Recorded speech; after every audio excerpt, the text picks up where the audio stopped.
رب العالمين والصلاة والسلام على سيد الأنبياء والمرسلين وعلى آله وصحبه أجمعين أما بعد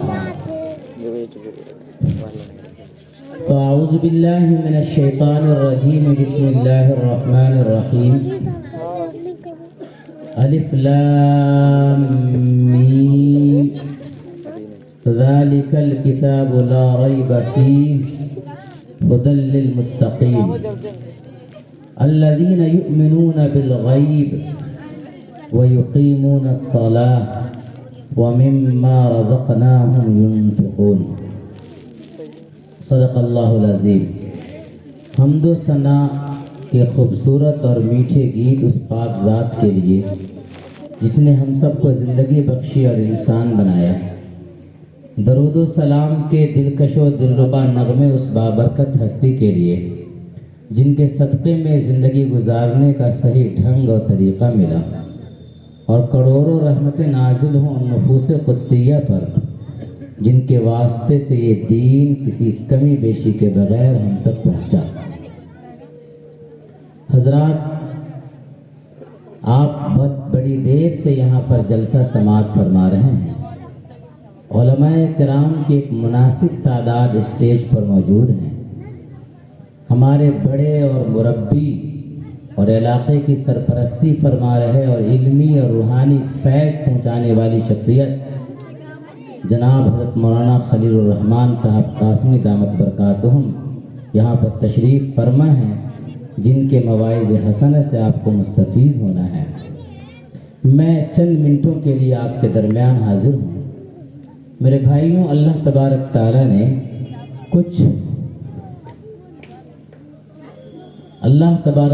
نے ہم لوگوں کو جب پیدا فرمایا تو زندگی کا کچھ اصول بتایا ہے۔ زندگی کے کچھ راستے ایسے ہیں جن کو بالکل اللہ تبارک تعالیٰ نے واضح کر دیا ہے کہ آپ کو دنیا میں کیا چیزیں پیش آئیں گی اور ان حالات میں آپ کو کیسے رہنا ہے۔ سب سے پہلے جب اللہ تبارک تعالیٰ نے سیدنا آدم علیہ السلام کو دنیا میں بھیجا تو آدم علیہ السلام کو دنیا میں بھیجنے سے پہلے اللہ نے جو خبر دی وہ خبر یہ تھی قُلْ نَهْبِطُوا، اترو زمین پر، بَعْضُكُمْ لِبَعْضٍ عَدُوٌّ، تم میں سے بعض کے دشمن ہوگے۔ یہ زمین پر انسان کے قدم رکھنے سے پہلے یہ خبر دی جا رہی ہے کہ بَعْضُكُمْ لِبَعْضٍ عَدُوٌّ، تم میں سے بعض کے دشمن ہوگے۔ اس کا مطلب ہے کہ دشمنیاں ہوں گی، اس پر انسان کو افسوس کرنے کی ضرورت نہیں ہے۔ اگر آپ نے کبڈی کے میدان میں اپنے آپ کو اتارا ہے تو آپ کا ہاتھ بھی کھینچا جائے گا اور آپ کا پیر بھی کھینچا جائے گا، اس کے لیے آپ کو تیار رہنا ہوگا۔ اگر اس سرزمین پر، اس دھرتی پر، اس دنیا میں آپ آئے ہیں تو دشمنیاں ہوں گی اور اس کے لیے آپ کو تیار رہنا ہوگا۔ لیکن اللہ تبارک تعالیٰ نے آگے جو حل بیان فرمایا وہ ہے فَإِمَّا يَأْتِيَنَّكُم مِّنِّي هُدًى، جب تمہارے پاس میری جانب سے ہدایت آ جائے تو فَمَن تَبِعَ هُدَايَ، تو جو میری ہدایت کی پیروی کرے گا فَلَا خَوْفٌ عَلَيْهِمْ وَلَا هُمْ يَحْزَنُونَ، ان پر نہ کوئی خوف ہوگا نہ ان پر کوئی غم ہوگا۔ آج اگر خوف و ہراس کی زندگی ہے، اگر آج کسی غم میں آپ مبتلا ہیں تو اپنا جائزہ لیجئے کہ اللہ کا وعدہ قطعاً خلاف نہیں ہو سکتا ہے۔ اس کا مطلب یہ ہے فَمَن تَبِعَ هُدَايَ، اس ہدایت کی پیروی میں ہم سے کہیں کمی ہو رہی ہے اور اس کمی کی وجہ سے ہمارے ساتھ دنیا میں یہ حالات ہیں۔ لیکن میرے بھائیوں، حالات سے گھبرانا کسی مسلمان کا شیوہ نہیں ہو سکتا۔ حالات سے مقابلہ کرنا یہ مسلمان کا شیوہ ہے۔ محمد عربی صلی اللہ علیہ وسلم جن کے اتباع ہم کرتے ہیں، اور قرآن مجید میں جگہ جگہ فرمایا گیا ہے اطیعوا اللہ و اطیعوا الرسول، کہ اللہ کی اطاعت کرو اور رسول کی اطاعت کرو۔ رسول کی اطاعت اور رسول کی سنت میں صرف پائجامہ ٹخنے کے اوپر رکھنا یہ بھی نبی کی سنت ہے، اور میٹھا پسند کرنا یہ بھی نبی پاک صلی اللہ علیہ وسلم کی سنت ہے۔ لیکن اس کے ساتھ ساتھ دنیا کے حالات کی فکر رکھنا، دنیا کے غم میں گھلنا اور پگھلنا، اور دنیا کے غم کو اپنا غم بنا لینا، لوگوں کی پریشانی کو اپنی پریشانی بنا لینا اور اس کے حل کے لیے بے چین نا، یہ بھی محمد عربی صلی اللہ علیہ وسلم کی سنت میں شامل ہے۔ محمد عربی صلی اللہ علیہ وسلم کو جس طرح سے مکہ کی سرزمین سے نکلنے پر مجبور کیا گیا اور آپ صلی اللہ علیہ وسلم کو قتل کرنے کے لیے سازشیں کی گئی، میرے بھائیوں ہر دور میں یہ ہوتا رہا ہے۔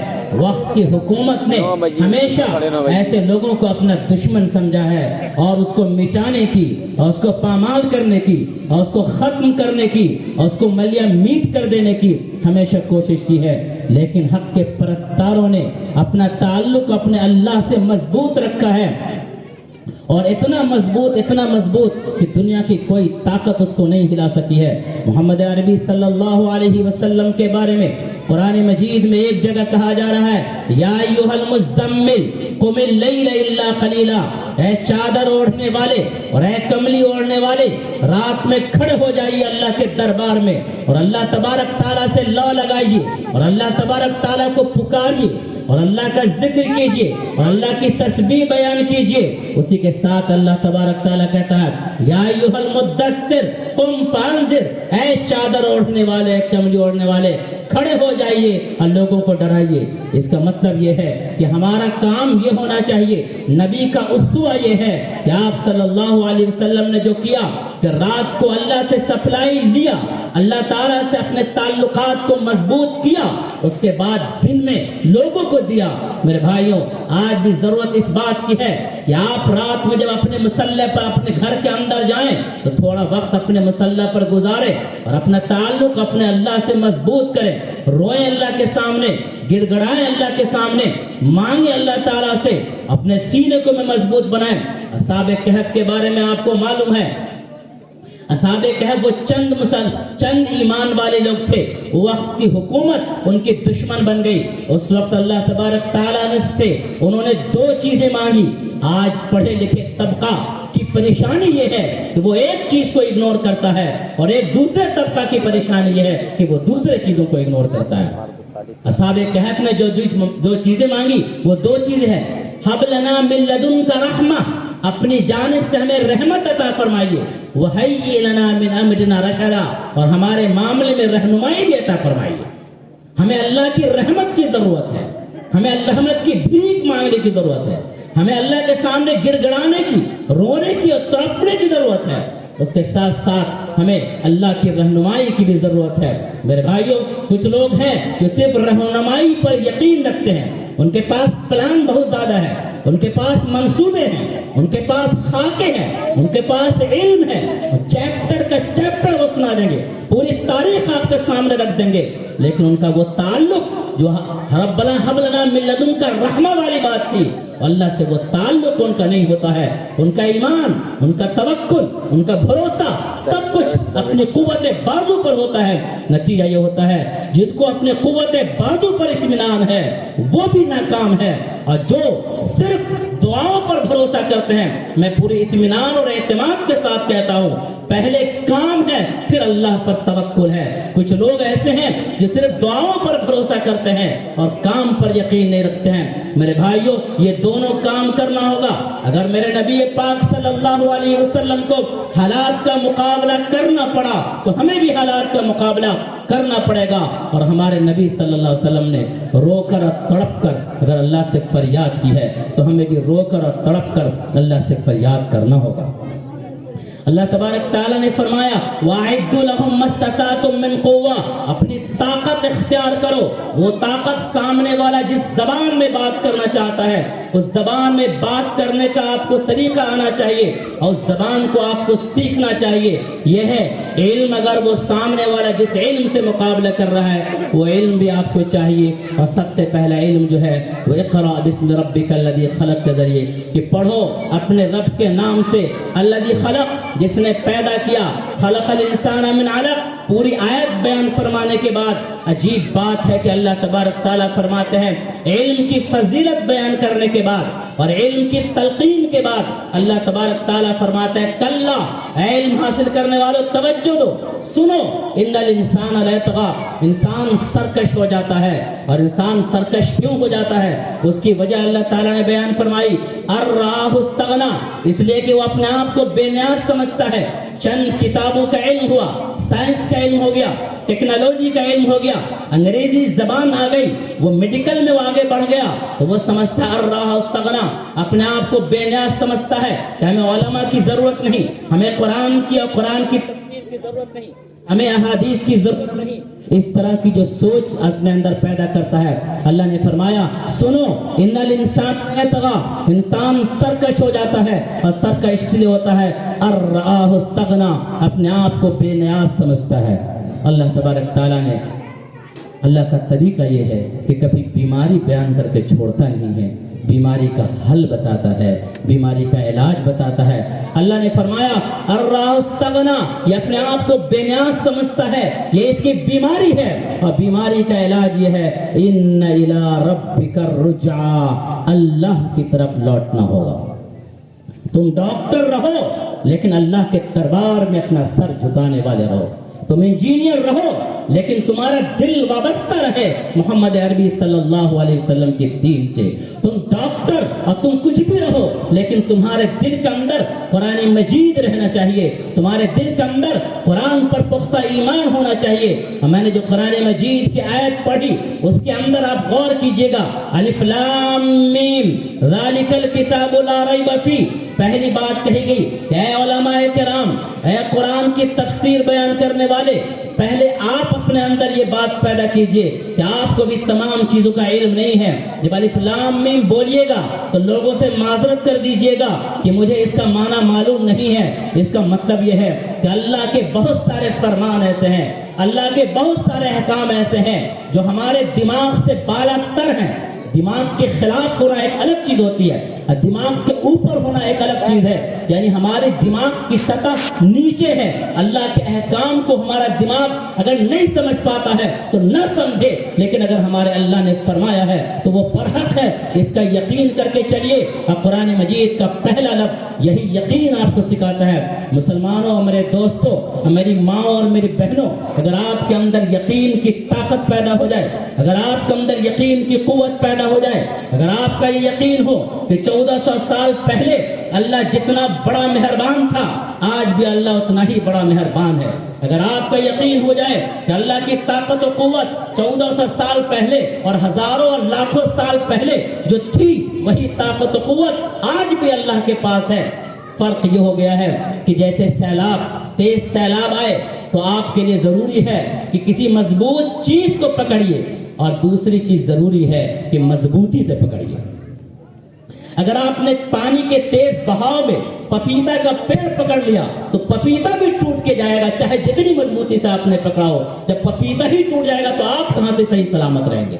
لیکن بہت مضبوط تاڑ کا پیڑ اور آم کا پیڑ آپ نے پکڑا لیکن آپ کی پکڑ مضبوط نہیں ہے، تب بھی آپ بہہ جائیں گے۔ اللہ نے فرمایا وَاعْتَصِمُوا بِحَبْلِ اللَّهِ جَمِيعًا، سب کے سب اللہ کی رسی کو مضبوطی سے پکڑ لو۔ رسول پاک صلی اللہ علیہ وسلم نے فرمایا القرآن هو حبل اللہ المتین، قرآن یہ اللہ کی مضبوط رسی ہے۔ لہذا مسلمانوں، میرے بھائیوں، میری ماں، میری بہنوں، آپ کے لیے اور ہمارے لیے اور تمام مسلمانوں کے لیے سب سے پہلے ضروری ہے کہ قرآن مجید کو مضبوطی سے پکڑے، اور مضبوطی سے پکڑنے کا مطلب یہ ہے پوری دنیا کی طاقت مل کر، کائنات کا ایک ایک انسان مل کر کے اگر قرآن کے ایک لفظ کو بھی غلط کہتا ہے ہم اس کو ماننے کے لیے قطعاً تیار نہیں۔ ایسا نہیں ہے کہ دنیا کے زیادہ لوگ جو کچھ کہنے لگے ہم بھی اسی میں بہہ جائے۔ ایک شخص ایک بکری لے کر کے جا رہا تھا، کچھ لوگوں نے سوچا کہ آج اس کی بکری کو چھین لینا ہے، بہت کوشش کی، بکری وہ دینے کو تیار نہیں ہوا۔ لوگوں نے سازش کی کسی حال میں آج اس کی بکری چھیننی ہے، چنانچہ 4 آدمی کو الگ الگ جگہ پہ کھڑا کر دیا۔ آگے بڑھا وہ آدمی تو ایک آدمی نے کہا بھائی یہ کتا لے کے کہاں جا رہے ہو؟ اس نے کہا بھائی دیکھ نہیں رہے تم، کتا نہیں یہ بکری ہے۔ پھر آگے گیا تھوڑی دیر بعد پھر ایک آدمی ملا، کہا بھائی یہ کتا لے کے کہاں جا رہے ہو؟ اس نے کہا بھائی کتا نہیں بکری ہے، تم کو دکھتا نہیں؟ اس نے کہا کیسی بات کرتے ہیں بھائی یہ کتا ہے۔ یہ غور سے دیکھ رہا ہے کہ کتا ہے یا بکری ہے، تھوڑا سا شک پیدا ہو گیا اس کے اندر. پھر آگے گیا تو تیسرا آدمی نے کہا ارے بھائی یہ کتا لے کے کہاں جا رہے ہو؟ اب اس کو لگ رہا ہے کہ شاید ہم ہی غلط دیکھ رہے ہیں. جب 3 آدمی کہہ دیا کہ کتا ہے تو ہم کیسے اس کو بکری کہیں؟ چوتھا آدمی نے پھر کہا ارے بھائی کتا لے کے کہاں جا رہے ہو؟ اس آدمی نے بکری کو چھوڑ دیا. 4 آدمی نے مل کر اچھی خاصی بکری کو کتا ثابت کر دیا اور اس کا ایمان اور اس کا یقین کو متزلزل کر دیا. میرے بھائیوں، پوری دنیا کی طاقت مل کر کے اگر آپ کو کہے کہ قرآن کا 1 حرف ایسا ہے جو اس زمانے کے لیے نہیں ہے تو آپ کہیے کہ تم پتہ نہیں کس زمانے میں گزر رہے ہو، یہ تو قرآن کا زمانہ ہے. اور قرآن کا 1 حرف ہر زمانے کے لیے سچا ہے. میرے بھائیوں، آپ زبان سے کہیں یا نہ کہیں لیکن آپ کا عمل اور آپ کا کردار اور آپ کا طریقہ یہ بتاتا ہے کہ شاید قرآن اس زمانے کے لیے نہیں ہے. ورنہ دنیا کی سب سے اچھی کتاب اگر قرآن مجید کو مانگتے ہیں تو اپنی اولاد کو اچھا بنانے کے لیے قرآن مجید کیوں نہیں پڑھاتے ہیں؟